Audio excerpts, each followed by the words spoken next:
Hello, so in this video we're going to look at this identity here. 1 plus tan squared x equals sec squared x. Now this is one of the identities that you need to memorize for the course. Unless you want to derive it yourself every single time, it's probably far easier just to memorize this. However, you do also need to be able to prove it. So on your course you need to 1, just know it so you can use it in places, and 2, be able to prove it. There's another very similar one that says 1 plus cot squared x, so cot being the reciprocal of tan, equals cosec squared x. So this is another identity that you have to memorize and be able to prove. I always remember that these two are both quite similar. With tan, you have sine on the top, so there's that sine squared x over cos squared x, whereas cot, remember, is cos squared x over sine squared x.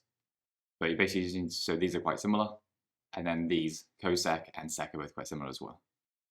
So whatever you need to do, just memorize both of these so that you can use them, and you need to know how to prove both of them. And in this video, we're going to go through how to prove this one, and then in another video where you can practice it with pen and paper, you will have an opportunity to prove this one here as well. So you will have a go at proving that yourself, and if you can't do it, then have a watch the video and we'll explain how to do it. So I'll just get rid of this for now, because this is not really part of this video. And what we're going to do is go through how to prove this. So the first thing I'll do is I'm going to take this here, so maybe I'll just rewrite this out, and I'm going to try and rearrange this until I end up with sec squared x. So the first thing I want to do is rewrite my tan squared x as sine squared x over cos squared x. And I know to do that because sec squared x is 1 over cos squared x. So I don't want to use tans or cots, I just want things in terms of sine and cos. Next thing I want to do is, at the moment I have 2 terms, so I want to combine these two so I get only one fraction. And to do that I need a common denominator. So because this has a denominator of cos squared x, I want this to have a denominator of cos squared x as well. So I can change my 1 to cos squared x over cos squared x, which remember is still equal to 1, but I now have the denominator that I want. So we can then combine them, because I now have a common denominator. So cos squared x plus sine squared x all over cos squared x.